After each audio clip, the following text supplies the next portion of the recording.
Good day mga kalapatids, nandito tayo ngayon sa kubo, sa kuta ni Sir Junboy Cabahog at tuturuan niya tayo dun sa mga marami nga panayan chat sa akin kung paano nga ba yung tamang sistema.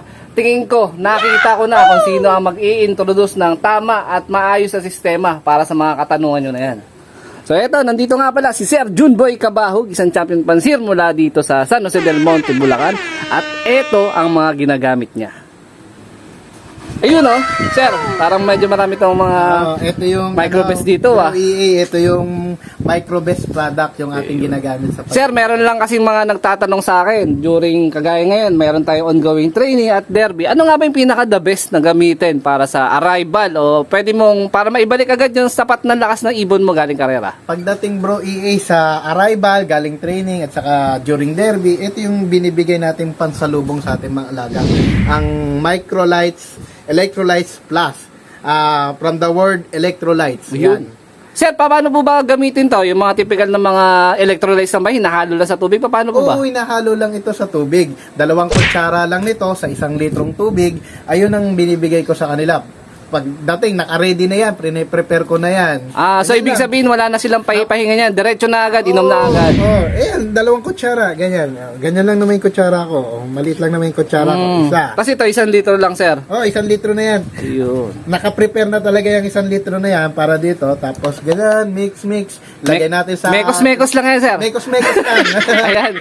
Sir. Tapos bigay na to doon sa pliers lock. Okay. Pero kalimitan, sir, pagka dumating yung ibon, gano'ng katagal yan nakababad sa pinaka-pliers lock mo? Mga ilang oras sila nagtatagal? Diba?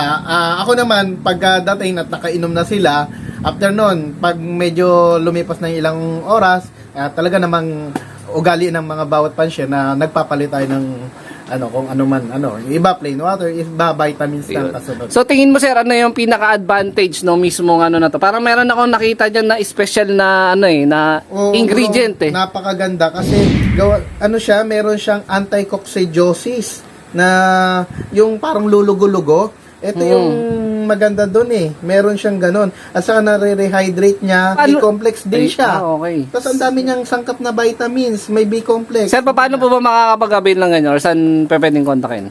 Eto, PM lang nila or chat si Madam Teresa Ong. Tapos meron din dito niyan sa Kubo, pero siya yung distributor natin dito sa San Jose del Monte. Ayun, microlights. Yung coordinator din siya ng BBCM at saka distributor ng RMC Band Season 11. Ayun. Sir, good luck sa padating na karera, sir. Oo nga. Ano po bang na ngayon? Training na ngayon, sir? Kanina nag-meetos tayo sa WPFC Uwian. Ayan, naitimpla na natin, bigyan na natin. Ito yung talagang ginamit, sir, no? Ito. Tapos, yun, ng kinaganda. Tapos recover na, mamaya pwede natin silipin yung mga ibon para makita yung kanilang postura. So, ito na mga kalapatid. So, meron pa isa pa na ipapakilala sa atin ng produkto at tingin ko talagang papakinabangan ng todo ng mga kalapatids natin. Especially yung newbie na kagaya ko. Sir, ano po ba yung hawak nyo ngayon? Ito, ang Microbest Probiotic. Ito yung ginagamit kong probiotic sa ating mga alaga. 2 klase ito, may liquid base at saka powder base. Ang paggamit nito, itong liquid, 1 kutsara sa 1 litrong tubig kasi concentrated ito. Then itong powder naman ay 2 kutsara sa 1 litro. Napakaganda kasi ang paggamit ko nito, binibigay ko to sa aking mga flyer pati mga stock bird tuwing umaga. Yung kung tayo nga nagkakape, naggagatas, ito naman yung binibigay kong pang-agahan nila. So ibig sabihin sir, sabi mo everyday. So ibig sabihin walang overdose yan? Wala. Napakaganda.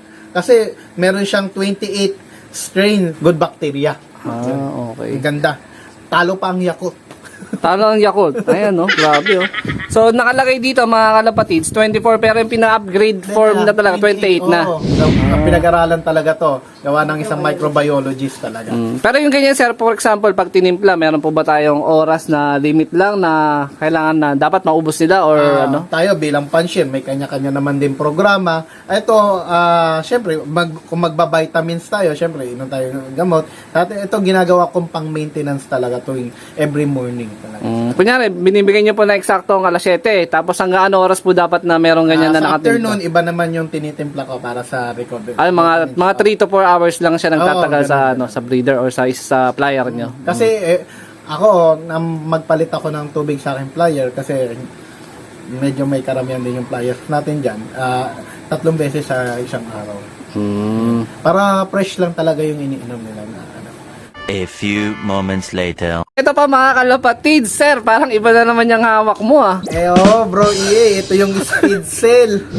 Ginagamit natin to during training at saka derby. Teka lang sir, so kanina nagbigay tayo ng arrival, so ngayon bago mo ikarga o bago yung mismong karera, ito naman binibigay mo. Oo, ano to, kasama to sa programa natin during derby. At saka bago na mag-derby, preconditioning at saka conditioning. Gamit natin to, ito yung speed cell na mayaman to sa iron, amino acid, B-complex, vitamins and minerals na sa dugo kasi yan nag-regenerate ng mga magandang daloy ng dugo sa ating mga alaga. Yan, ito yung speed cell. Ang paggamit nito ay 2 kutsara sa kalahating litro. 2 kutsara, kalahating litro. 500 ml sir, ganun. 500 ml, 2 kutsara sa loob, twice a week. Twice a week. For example sir, Tuesday, Saturday. Tuesday, Thursday, ganun. Or basta gawin yung ano, Twice a week. Ano sir, umaga po ba yan? Tanghali, hapon, gabi, paano po ba? Pagkatapos kung magbigay ng probiotic, yung microbest, ito na yung pinapalit ko sa kanya. Okay. So, ito sabi ko pang kape. Siyempre, tapos mag-almusal, inom tayo. Ito yung binibigay Ayun, natin. grabe. Sir, may overdose rin po ba yan ganyan? O wala naman? Wala naman. Basta pero ang recommendation ko nito, maganda siyang ginagamit sa flyers. Kasi Flyers. So ilang months po ba sir yung tingin nyo din na akma na paggagamit nandiyan sa ibon? Tayo, nag-start tayo ng training ng ating mga alaga. 3 months, di ba? Binabatak-batak na yan natin hanggang matapos ang derby. Napakaganda. Yun. All natural. All natural. Kaya walang overdose. Kaya mekos-mekos na. Mekos-mekos na. Alam nyo, madaling tandaan, speed cell. Ito na mga kalapatids, busy yung tawag na sir, yung mismong Multitasker, coordinator, distributor ng microbes, ayan. So, yan? Hindi ako magtataka kung yayaman yan. Shoutout sa mga BBCM niyan, mga member. BBCM, San Jose del Monte, Ayan. Microbes. Kailan po ba yung possible na start ng loading natin ng BBCM? Meron pa kasing open summer race this April. Yan. Dry run natin ng Kubo Pro Clocking. Yun. Ang loading station natin, madam, dito sa San Jose del Monte, saan? Sa tayo sa Gumaok, yan, dyan tayo magta-training. Pero during derby naman, meron naman tayo maglalagay ang BBCM dyan sa may Bukawi. So, para accessible. Hindi na tayo pupunta sa main, sa Valenzuela. Pag tayo, personal natin pwedeng dalhin yung mga ibon natin pa-istikiran. Okay. So, from BBCM na taga Pampanga ang mag-sticker, so malinis, walang co-or na hahawak ng mga ibon nyo. Yun, tama. Yes. Tapos, shoutout din sa RMC OLR sa bataan natin. Sir Richard Banson and Kuya Atan. Yan, ito. Available na yung mga ring natin. Anong ring tong season yan? Race? 11. Season 11 ng RMC OLR. Tapos ito, madam, BBCM. Ito, BBCM NDR and BBCM na South. SDR, tsaka meron tayong MacArthur. May Combined sa MacArthur. ating SDR. 500 na lang po ang ring ng ating SDR. May re-entry na 500. So, mas pinagaan po yung presyo ng ring natin. Yun. Pero, malaki pa rin ang premyo. Yes, 7 million pa rin ang premyo. Guaranteed, 3 God. million super set winner. Ay, grabe. Kaya, instant millionaire kayo dito. Kaya wag na kayo magpahuli. Ang dami na nagpapa-reserve. Diba? Pag kayo naubusan, iyak talaga kayo. Kaya magpakabog na kayo. Kabog. So, dito pa lang, yan na-introduce na ni madam yung mga kailangan nyo ng mga detalye pa kung paano nga makasali. Sa kondisyon ng mga ibon nyo, microbest. Microbes, okay. So, hindi tayo magpapatupik-tupik pa. Sir, yung huling product na kailangan nating itakin o malaman ngayon? Ito, yung Corybiex. Napakagandang antibacterial at saka anti-infective sa ating mga alaga.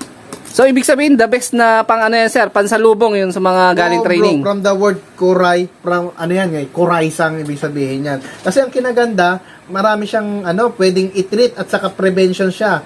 Ginagamit ko rin tong pang-flushing bago ikasa yung ating mga breeders. Ito rin ginagamit kong pang-flushing. Then, di ba, yung during derby, Sir. hindi natin alam kung ano na inom ng ating mga alaga. Tama, Diba, mismo. bumababayan maniwala ka bang 5 oras na liparan? Ay, walang ganun, sir. Fake news yun. Kaya syempre, bago natin yan, ang binibigay natin yung microlights pagdating. Sir. Pero, ipla-flashing natin yan. Ito yung Agad-agad. Oo. By Monday, binibigyan ko na yung pang-flashing. Itong ginagamit ko, Cora Elite. Ayun. Paano po ba yung sistema ng paggamit yan, sir? Ang paggamit nito, ganun din. Prevention, give, 2 teaspoon, 2 kutsara sa 1 litro. 1 litro. Oo, gamit natin yan, Cora Elite.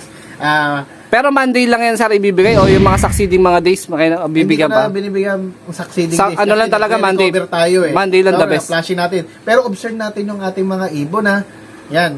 Kasi pag hindi pa recover at saka tingin natin may tama talaga, edi tuloy lang natin. Kasi meron naman siyang meron siyang yung for prevention and control at saka meron siya yung for treatment. Ayun. Yan. Yung treatment nito 3 beses sa isang araw. Sir, ito po bang mga product na na-introduce natin is lahat pang kalapati lang o pwede rin sa mga ibang hayop or Pwede sa manok. Pwede Pwede sa rin sa manok. manok yan. Kasi yung Coryza, ayan yung kung sa kalapate, merong di ba? Tinatawag tayong one-eye cold. sir. Yung Coryza, mas mataas yun. Kung ang one-eye cold ay grade 1, yung Coryza ay grade 6. Mas matindi pala yan, Oo, sir. kasi ito yung minsan na mga bumubulag lalo sa mga sisiw, sa mga manok, yung namamaga, nagluluha, tapos nagkakaroon ng parang yeast na sa mata. Normally nakakabulag talaga yung Coryza pag hindi naagapan. Oh, yun. So hindi lang pang kalapati, pang manok, tapos hindi lang pang flyer, pang breeder pa. Ayan, may pang salmonella, yan, ornithosis, yung ornithosis sakit talaga yan ng mga ibon, yan. Na other respiratory disease. Lalo yung sipon-sipon. Ako kasi, chinecheck ko yung bibig ng aking mga kalapate. Yung inaamoy. Oh, sir. Tapos, kala mo wala, okay lang. Pero parang napansin mo, tumamlay. Nasa loob na pala. Pag inamoy mo yung bibig, may bad breath. Oo. Yun yung nasa loob yung sipon nun. So kailangan magbigay na sila ng ganyan, sir. Oo, di ba yung sa tao, pag may sipon tayo sa loob, napakasakit sa sentido. Tama, Yung ganon. tama. Hindi lumalabas, pero pag malauhog na yan, medyo nakakahinga na tayo. Ganon din ang tama nito. Ma-cleanse talaga Ayun. lalo yung mga respiratory at saka digestion na itong nakukuha ng Coryza. Ayun. So, napakagandang nagawa tong gamitin. Ayun. So, yun. Maraming salamat sa mga detalye at idea, sir, para sa aming mga newbies. So, ito nga pala yung mga trophy no ating kalapatids na si Sir Junboy Cabahog. Ayan, no? O, di ba? Solid. So, tama yung napuntahan natin na tao upang pagtanungan ng mga tama at maayos sa sistema. Oo, Baka, sir, baka meron kang gusto i-shoutout, sir. Ito, ang shoutout ko, yung microbest, the best talaga si Sir Nick Wakid ng NJE. Ayun, Salamat, Sir Nick. Ayun, salamat, Sir Salamat Nick. po kayo. Ayun, Becky naman po. Okay, so dito ko natatapusin tong video na to. Shoutout sa mga solid supporter natin dyan. Siyempre, huwag kakalimutan mag-like, comment, and share kung nagustuhan niyo yung video natin today at kung nakatulong ito sa inyo mga kalapatid. So,